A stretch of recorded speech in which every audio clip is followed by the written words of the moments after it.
Akan masuk di dalam seri yang ketiga dan yang terakhir. Ini video yang akan ditujukan untuk menjawab pertanyaan-pertanyaan kita terkait dengan predestinasi. Some questions adalah hal-hal yang kita perlu clarify. Kalau saudara belum nonton yang pertama dan kedua, saudara bisa balik lagi nanti. Tapi saya akan menjawab pertanyaan-pertanyaan yang mungkin menjadi sisa pertanyaan kita terkait dengan doktrin predestinasi ini. Dan kita akan mulai dengan pertama adalah posisi reform secara umum tentang double predestination.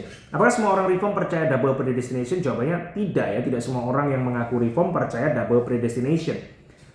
Kalau kita lihat di video sebelumnya, maka saya menunjukkan bukti bahwa setidaknya John Calvin dan Herman Bavinck, John Calvin ini ya tentu one of the primary builder of our reform theology, dan Herman Bavinck salah satu teolog terbesar ya, dari tradisi reform Belanda. Keduanya pegang double predestination. Tapi bagaimana dengan reform-reform yang lain? Nah, kita mungkin sulit kalau kita mesti lihat satu persatu orang ya. Tapi kita bisa lihat dari major reform confessions ya, major reform confessions, posisi mereka terhadap predestinasi ini. Yang pertama adalah kita bisa lihat dari ini ya, dari Belgic Confessions ya. Ini artikel 16. Di mana Belgic Confessions ini mengutip, saya bacakan ya. We believe that all the posterity of Adam being thus fallen into perdition and wrong by the sin of our first parents, God did then manifest himself such as he is merciful, since he delivers and preserves from this perdition all whom he is eternal and unchangeable counsel of pure goodness had elected in Christ Jesus our Lord. Ini kan bicara aspek yang dipilih untuk selamat ya. Without any respect to their works. Berarti mereka dipilih berdasarkan kedaulatan Allah, bukan berdasarkan dari mereka nanti akan baik, Tuhan pilih, enggak ya, kedaulatan Allah.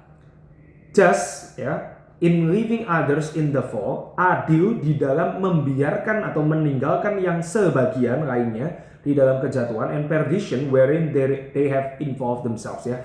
Jadi ada satu aspek di mana sekarang ada muncul ya nuansa Belgic Confessions ya. Tadi kan sebagian dipilih di dalam Kristus tanpa memperhatikan jasa mereka atau kerja mereka. Adil untuk Tuhan ya, Tuhan adil di dalam meninggalkan yang lain di dalam kejatuhan dan kondisi mereka yang mereka sertakan sendiri kepada diri mereka, yaitu dosa mereka. Ini Belgic Confessions artikel 16. Nah, saudara, kita bisa lihat lagi yang lain, saudara. Misalnya adalah dari ini masalah ya. Oke, ini sebenarnya ada lanjutannya ya. Ini dari Westminster Confession, tadi Belgic ya. Sekarang major reform doctrine, major reform confessions yang lain ya. Itu adalah Westminster Confession of Faith yang sangat dipegang ya oleh orang-orang reform klasik. Dikutip saudara, ini 3.3. By the decree of God for the manifestation of His glory, some men and angels are predestinated unto everlasting life, and others foreordained to everlasting death. Double predestination, saudara ya. The rest of mankind, ini 3.7. God was pleased according to the unsearchable counsel, ya, di dalam hikmatnya yang demikian dalam yang kita nggak bisa pahami gitu ya. Unsearchable counsel of His own will, kehendaknya sendiri, whereby He extends or withhold mercy. He extend, kasih mercy kepada sebagian ya, or withhold mercy, menahan mercy, as He pleased for the glory of His sovereign power over His creatures to pass by and to ordain them to dishonor and wrath for their sin to the praise of His glorious justice. Saudara lihat ya, ada aspek double predestination gitu ya. Ya saudara bisa tafsir dengan cara yang lain sih, tapi sebetulnya very clear gitu. Nah saudara, Westminster sudah ya, Belgic sudah, Westminster sudah. Sekarang kita coba lihat ya yang berikutnya lagi saudara. Ini adalah yang berikutnya ya. Ini saudara, Heidelberg. Heidelberg itu sering digambarkan sangat pastoral ya. Memang Heidelberg itu tujuannya adalah untuk pastoral ya, penggembalaan. Tapi di dalam pasal 15 itu ada aspek ya. Sorry. Ini Canon of Dort terus Heidelberg. Saya Heidelberg dulu ya. Heidelberg itu mungkin tidak sebanyak itu bicara seperti Westminster atau Belgic. Tapi Heidelberg itu bisa digambarkan dia itu memberikan atau mempertahankan nuansa di mana ada aspek reprobasi tapi nggak terlalu di-highlight. Kenapa ya? Karena pastoral itu memang diberikan untuk encourage Christians who struggle gitu ya di dalam ini kesulitan mereka. Nah, kalau Canon of Dort pasal 15 ya. itu ada nuansa yang juga kasih sih ruang untuk predestinasi yang kepada ketidakselamatan atau kita sebut reprobasi. Pasal 15. Untuk membiarkan mereka yang tidak terpilih dalam kejatuhan dan kebinasaan dan tidak memberikan iman yang menyelamatkan serta anugerah pertobatan kepada mereka. Ini kan ada ya saudara. Allah ini punya kebebasan untuk membiarkan mereka yang tidak terpilih dalam kejatuhan dan kebinasaan. Membiarkan ya. Ini nuansanya kan enak ya. Membiarkan, bukan menetapkan tapi membiarkan gitu. Nah saudara, di sini kita mesti lihat ya saudara bahwa double predestination itu doesn't have to be equal gitu. Saya pernah bikin video tentang problem saya terhadap predestinasi dan itu sebagai clickbait kan ya, karena yang mau disampaikan adalah orang seringkali menekankan predestinasi itu equal saudara. Padahal enggak, equal itu dua sisi ini ya, satu ditetapkan untuk selamat, satu ditetapkan untuk tidak selamat. Itu enggak equal, enggak simetris. Kalau saudara lipat kertas kayak gini nih ya, kalau saya bisa lipat pas di tengah, ini kan simetris ya, simetris gitu. Tapi ini enggak menjadi gambaran dari double predestination sih. Dua sisi betul, tapi nggak harus symmetrical, soalnya. Nanti kita lihat lagi, soalnya. Tapi di sini canon of thought pakai kata yang saya terjemahkan Indonesia itu membiarkan. Tapi soalnya lanjut ya, tidak memberikan itu kan aktif ya, nggak ngasih kok, gitu ya. Nanti kita lihat soalnya, ini ada kita bisa lanjutkan lagi gitu ya. Oke, lanjut soalnya. Bavin's view ya, ini pandangan Herman Bavinck.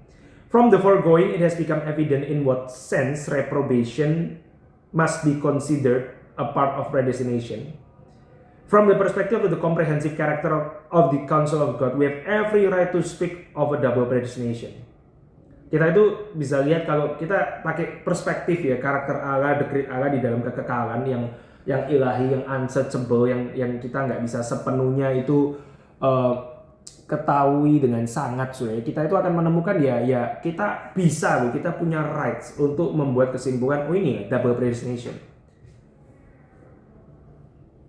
Also, sin and belief that an eternal punishment are subject to God's governance. Not only is there no benefit in preferring the terms. Ini Bavinck agak beda sih. Kalau Bavinck itu dia lihat gak terlalu ada benefit kalau kita itu pilih pakai kata for knowledge gitu. Misalnya Allah mengetahui dulu, atau kita pakai istilah permission, mengizinkan gitu ya. Kalau tadi canon of thought pakai istilah membiarkan. Over the term predestination. Scripture in fact speaks very decisively and positively in this connection. Alkitab tuh ya clear sekali, soalnya bisa kembali gitu ya sebelumnya. Allah menolak Kain, Allah membenci Esau, Allah mengeraskan hati Firaun dan so on gitu. Jadi kalau Bavinck dia lebih ke kamu mau pakai kata yang halus itu ya oke gitu, tapi masalahnya itu nggak terlalu menolong sih sebetulnya. Saudara ngerti maksudnya nggak saudara? Nanti saya kembali ke double does not mean equal proportion gitu ya. Tapi saya mau sampaikan dulu gini saudara. Misalnya saudara bilang saya single saja deh. Kenapa kamu single? Karena ya kayaknya kita nggak bicara di dalam nuansa yang sama. Oke, setuju gitu. Tapi tahu gak ya bahwa kalau kamu single predestination, cenglinya logically ya, secara logis itu the opposite is also true kan ya. Saya memilih untuk memberikan hanya anak saya yang pertama rumah. Kesimpulannya berarti saya membiarkan anak kedua saya tidak mendapat rumah. Ya oke, kita bisa terima itu kan ya. Tapi juga kita harus mengakui kalau kalimatnya dibilang gitu ya. Saya memilih untuk kasih rumah saya yang satu kepada anak yang pertama. Berarti saya memilih untuk nggak kasih rumah saya yang satu kepada anak yang kedua gitu kan ya. Itu logical loh saudara. Itu logis gitu. Nah itu yang Bavinck mau katakan. Maksudnya terlepas dari aspek pastoral, terlepas dari masalah single itu kayaknya lebih bisa diterima. Nanti kita kembali kenapa memang itu nggak symmetrical.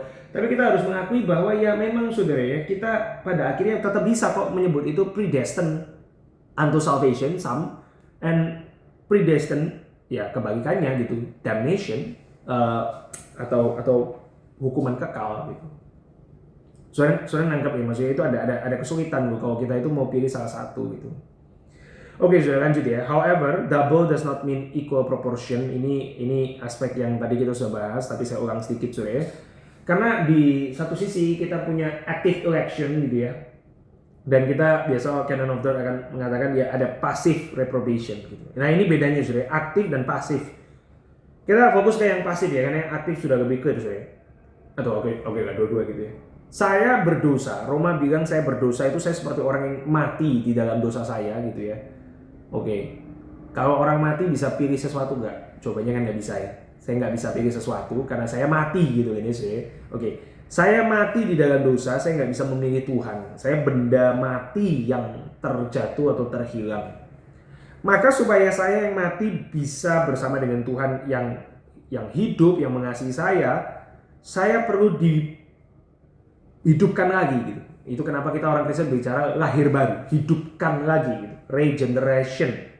Regenerasi. Kemudian saya mesti dibenarkan ya, saya mesti dikuduskan. Lalu saya punya kehidupan Kristen. Kehidupan Kristen saya ini dari mana? Jawabannya dari Tuhan. Tuhan yang memberikan saya kehidupan yang baik, anugerah. Tuhan yang memberikan kepada saya ketekunan. Tuhan yang menarik saya supaya saya bisa hidup kudus. Ya ini clear ya, soalnya. Kan nggak mungkin ya. Kamu kok baik sekali? Oh ya karena jasa saya di sini ada Kak Iri gitu ya. Baik dari mana? Dari saya pintar memilih gereja yang bagus, pintar baca buku. Nggak mungkin dong, kita pasti bilang itu anugerah Tuhan. Berarti aktif saudara. Nah kalau reprobation saudara, nggak perlu Tuhan itu secara aktif bikin kita buat dosa tuh nggak perlu. Karena kita akan memilih dosa sendiri. Tuhan cukup passing by ya, melewatkan. Jadi itu kenapa pemilihan kata itu di dalam penjelasan tapi kita tetap bisa pegang double predestination. Ya ini sama Buffing yang sebelumnya ya, slide sebelumnya itu kan jadi make a good ya connection gitu ya. Lanjut saudara. Certainly in all these works of God, one must not overlook people's own sinfulness in the process of divine hardening human heart themselves. Ini penting saudara. Di dalam membahas predestinasi, jangan lupa terhadap dosa kita sendiri. Di dalam proses daripada Allah yang mengeraskan hati sekalipun ya, manusia itu mengeraskan hatinya sendiri. Saya mesti bedakan ya. Satu dari perspektif kekekalan, satu dari perspektif manusia. Ada hidden secretive will daripada Tuhan, decree Allah yang rahasia. Tapi kita juga melakukan dosa itu sendiri. Ini saya pernah bahas di sebelumnya, saudara. Yesus bicara di dalam perumpamaan supaya orang yang tidak diinginkan nggak mengerti. Ada kan ya bagian itu kan ya. Tetapi saudara, ada juga Matius mengatakan orang nggak ngerti karena mereka menolak untuk melihat dan mendengar. Saudara, Matius 13 ayat 13. God gives people up to sin and delusion because they have made themselves deserving of it. Roma 1, Tesalonika gitu ya. And it is ex posteriori that believers see God's covering hand in the wicked deeds of enemy. Ya kita kadang kita bisa lihat ya. Misalnya saudara kita, ini tensinya ada ya. Yusuf dijual sama kakak-kakaknya, diperbudak, kemudian jadi tawanan, kemudian dia akhirnya jadi orang kedua di Mesir. Lalu dia bilang sama kakak-kakaknya tadi, kamu mereka-rekakan yang jahat kepadaku, tetapi Tuhan menggunakannya untuk kebaikan. Nah, jadi the hand of the wicked, tangan daripada orang jahat itu di atasnya ada tangan Tuhan. Ya saudara kan nggak mungkin ya Tuhan membiarkan kok terus kebetulan ya Yusuf bisa dipelihara melalui orang baik. Loh, bagaimana dengan melalui tangan orang jahat gitu?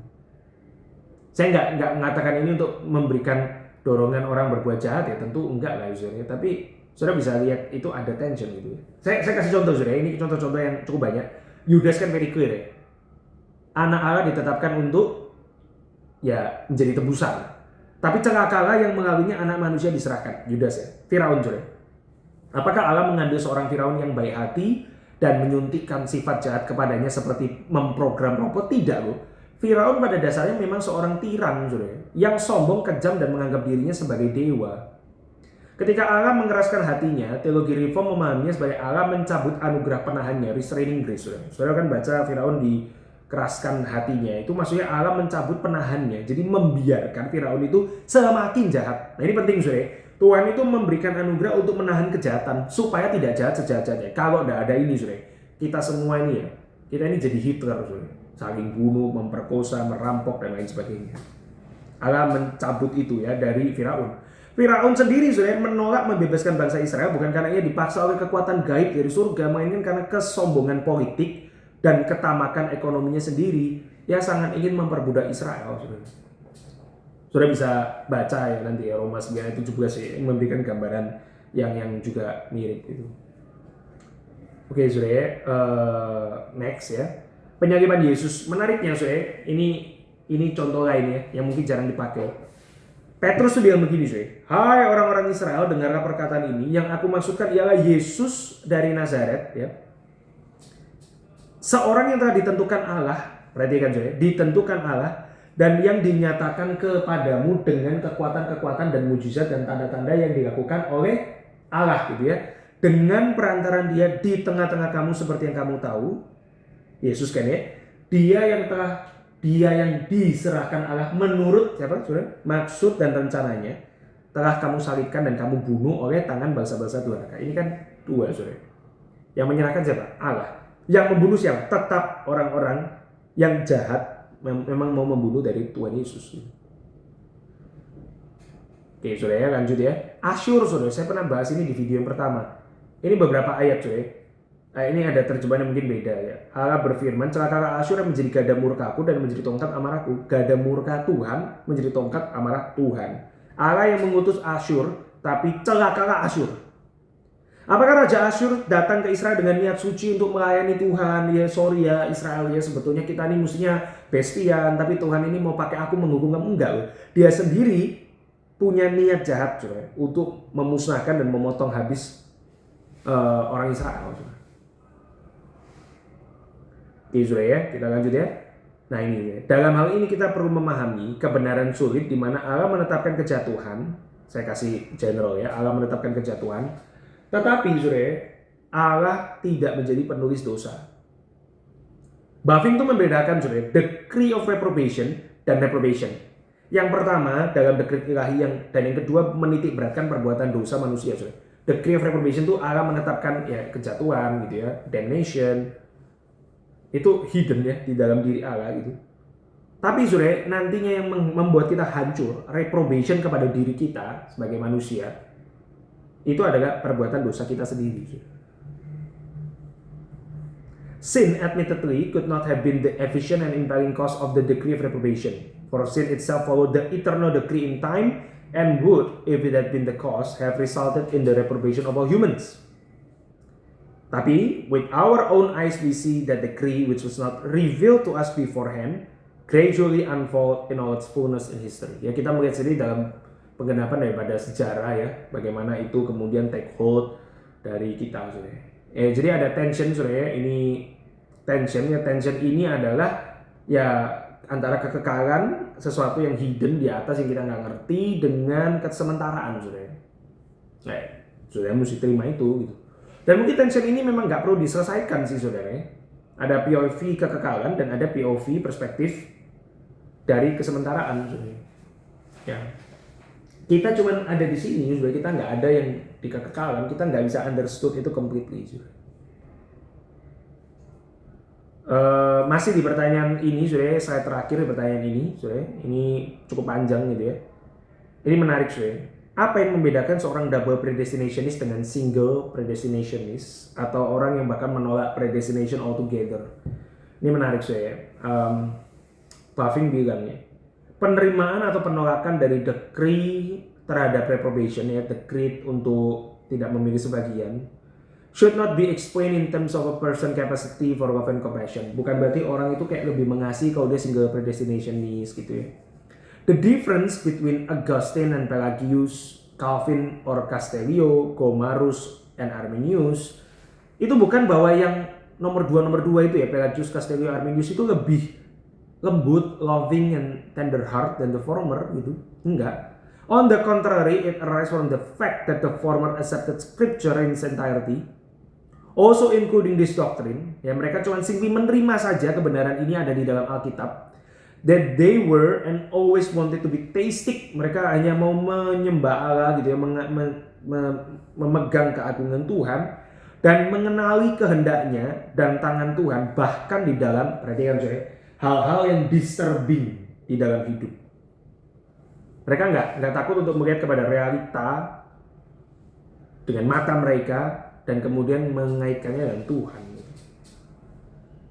Calvin konon di dekat waktu kematiannya ya, dia sakit ya, dan dia itu mengatakan bahwa dia merasakan tangan Tuhan itu teracung kepada dia karena dia menderita, dia entah punya sakit, entah masalah yang lain gitu ya.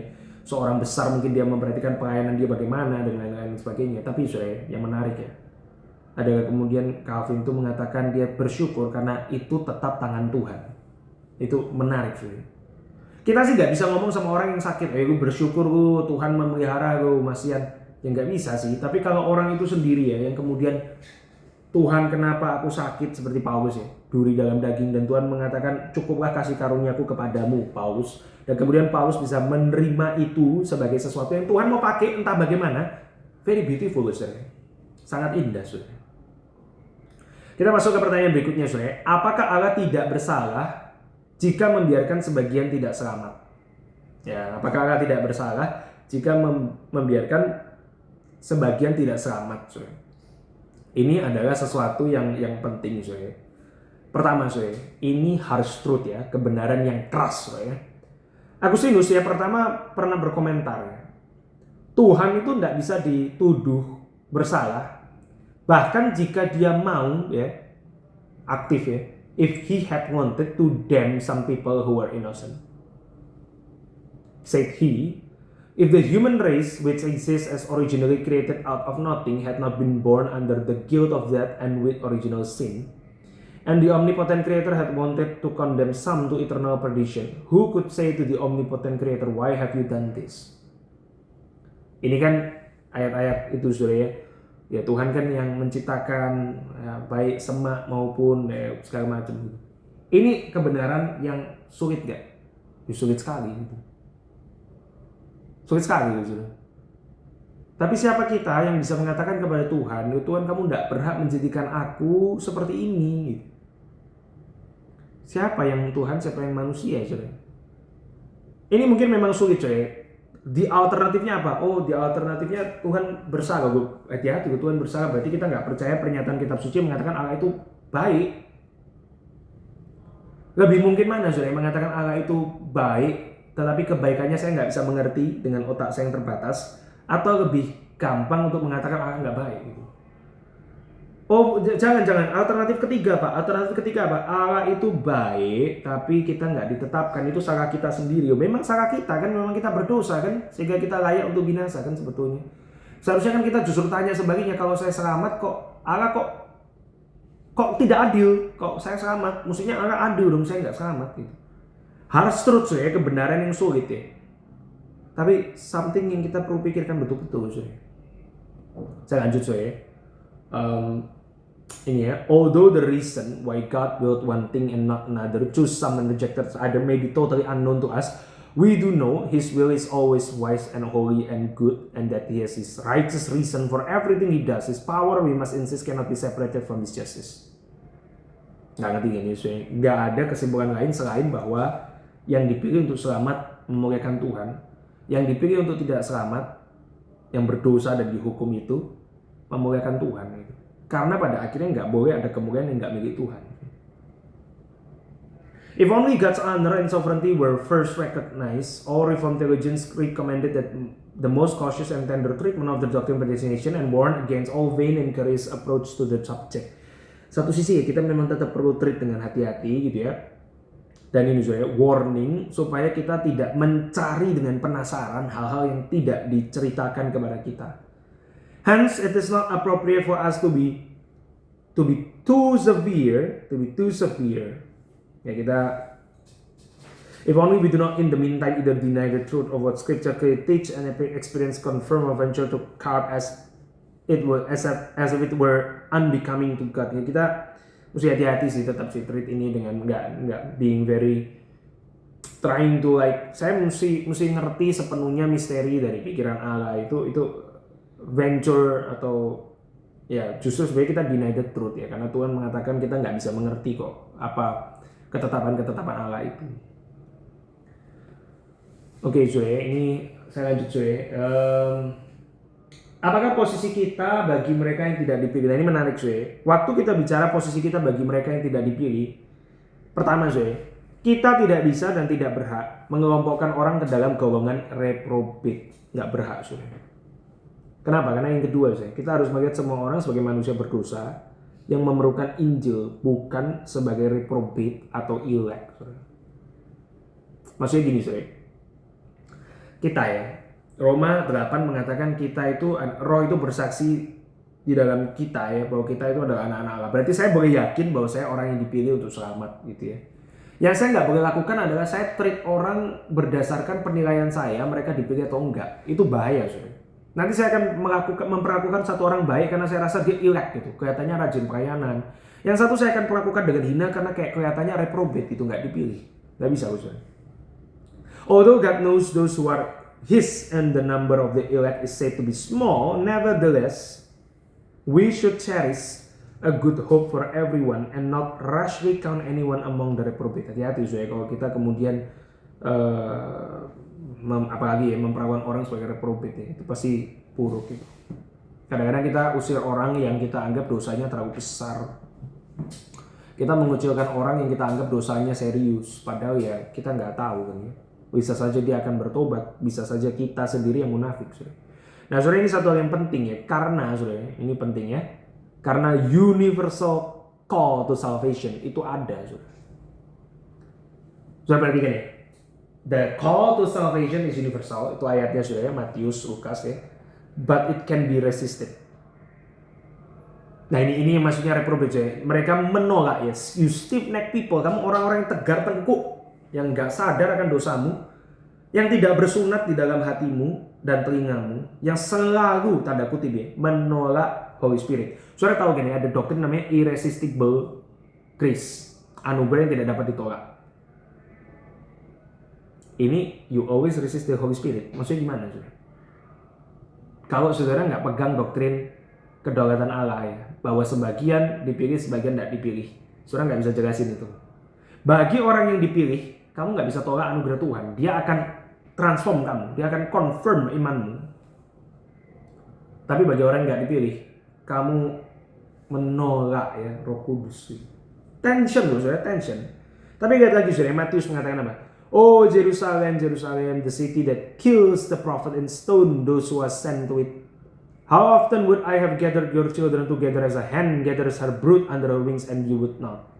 Menolak Kristus. Ya. Ini ayat Matius 23 ayat 37. Oke, saudara ya. Saya lanjut ya, yang kedua ya. Tapi ini ya, tadi universal call to salvation, tapi efficacious call itu only for the elect. Orang yang pada akhirnya bisa selamat itu hanyalah mereka yang kepadanya Tuhan memberikan efficacious call atau calling yang inward. Kalau tadi calling yang outward, kita dengar berita Injil dari telinga kita, masuk otak kita. Tapi ada calling yang di dalam hati kita. Jadi saya selalu mengatakan, seorang pengkhotbah bisa khotbah kepada jemaat dengan baik, tapi yang bisa berkhotbah kepada hati orang berdosa dan mengubah hati orang berdosa itu Roh Kudus. Do not grumble among yourself. No one can come to me unless the Father who sent me draws him. Nah, ini menarik, saudara. Tadi ya, Roma bilangnya kita ini kan mati ya. Sinner's will is in bondage to sin, and his engagement with the things of God is characterized by spiritual inability. If you can be coming to God, it's because God has drawn you near Him. Yohanes 6 ayat 43. So. Saya lompatin saya lompatin Roma, tapi saudara bisa lihat ini Roma ya, penting saudara ayat ini. Saya move lagi, saudara. Sorry. Ini Matthew Barrett ya, dia mengatakan bahwa di dalam keadaan daripada elect ya, maka there is a united power of word and spirit. Roh Kudus selalu bekerja di dalam atau melalui firman Tuhan gitu ya. Oke, saudara, kita lanjut ya. Apakah kita tidak menjadi robot? Ini pertanyaan penting, saudara. Kalau Tuhan menetapkan semua, apakah kita tidak menjadi robot gitu ya, ngikut saja dengan apa yang sudah diprogram di dalam otak kita, saudara. Nah, ini pertanyaan yang bagus, saudara. Tapi kita mesti hati-hati, saudara. Pertama gini ya, predestinasi dalam arti sempit itu kan keselamatan gitu ya, dalam arti luas kan segala sesuatu, Allah menetapkan segala sesuatu. Problemnya adalah kita tanya free will di mana kalau gitu, saya jadi robot dong kalau semua sudah ditetapkan. Kalau Tuhan menetapkan sesuatu mungkin nggak penetapan itu batal, nggak mungkin kan ya. Berarti saya jadi robot. Ini pertanyaan yang saya bilang sah, saudara. Tapi mari kita bedah, saudara. Kita punya kesulitan ya memahami yang namanya free will, saudara. Karena, saudara, kesalahan terbesar dari banyak orang adalah berasumsi bahwa free will berarti kemampuan untuk memilih apa saja, libertarian free will, dari ya ini ruang hampa, dari nggak ada, terlepas dari kondisi hati, masa lalu atau sifat dasar diri sendiri. Apa maksudnya? Gini Sure, pertama ya, kita itu nggak bebas sebebas-bebasnya, will kita itu nggak free yang se-free-free-nya, karena kita dibatasi oleh keterbatasan alamiah. Saya kasih contoh Sure, saya pengen terbang, bisa nggak? Ya gue naik pesawat gitu. Saya pengen terbang seperti elang, saya mau punya sayap gitu, terus saya mau kepak-kepak, saya mau terbang. Bisa nggak? Kak Yere mau jawab. Bisa nggak kita punya will terbang? Loh, katanya saya punya free will, saya punya kehendak bebas. Berarti saya boleh nggak punya kehendak untuk nggak makan dan nggak mati gitu? Kayak dewa gitu film-film. Ya nggak bisa, karena ada keterbatasan alamiah. Kamu sih pengen bebas nggak makan nggak mati, tapi kamu tetap mati kalau kamu nggak makan. Yang kedua, Saudara, kita dibatasi oleh kebebasan orang atau ciptaan lain. Setuju nggak, Saudara? Saya mau ambil anjing yang saya senang. Itu anjing di jalan saya senang sekali.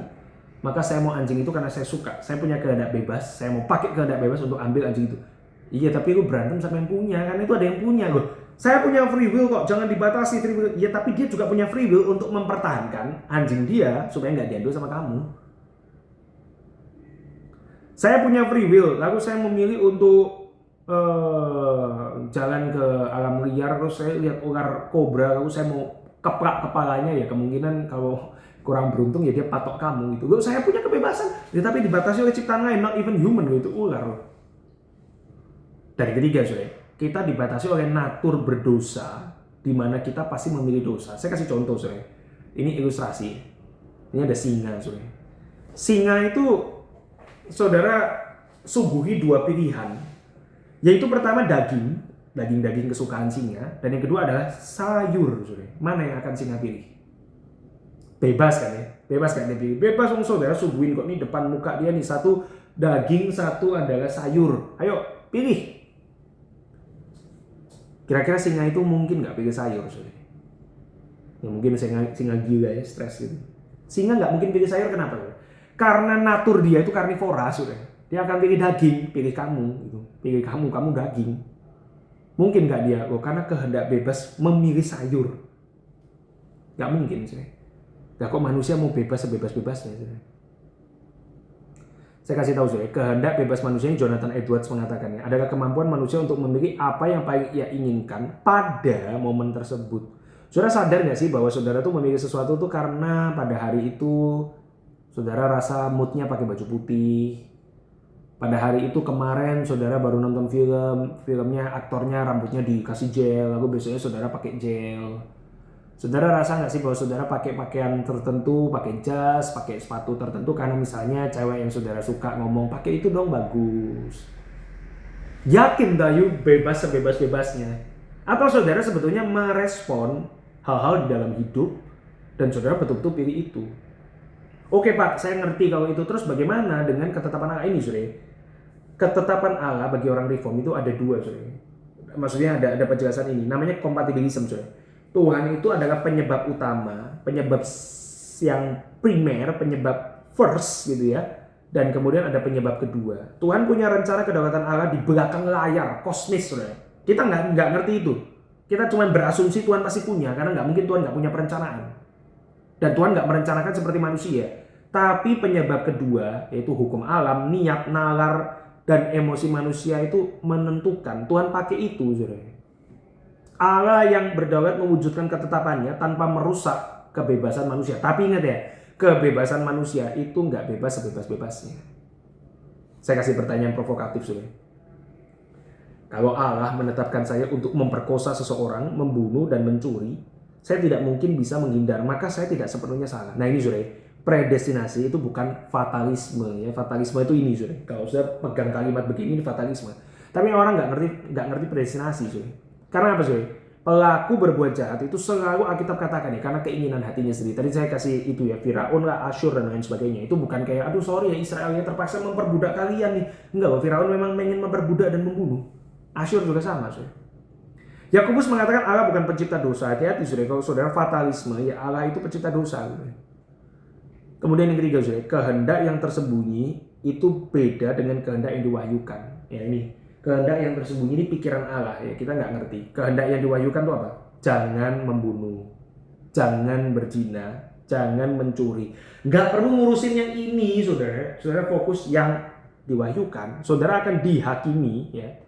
Saudara akan di hold accountable, bertanggung jawab dengan tanda kutip ya, yang diwahyukan, saudara. Saudara nangkap maksud saya? So be careful ya kalau saudara mengatakan, oh iya saya nggak sebenarnya salah karena Tuhan kok. Itu kita you think you know better gitu. Jadi apakah saya bebas kan ya? Tapi ingat ya, kebebasanmu itu selalu ada pagernya. Gak usah bilang Tuhan aja, kamu bebas, kamu manusia tetap manusia. Alamiamu membatasi kamu. Kamu bebas terhadap apa, tapi terbatas dengan kebebasan orang lain. And that's why kalau orang melanggar hukum kita penjarakan dia gitu ya. Kamu bebas, tapi kamu sendiri selalu dibatasi dengan naturmu berdosa. Yang keempat ya, kamu bebas tapi ada kedaulatan Allah yang menetapkan segala sesuatu di belakang layar. Kenapa kita nggak bisa terima itu? Oke, hopefully ini memberkati saudara ya. God bless.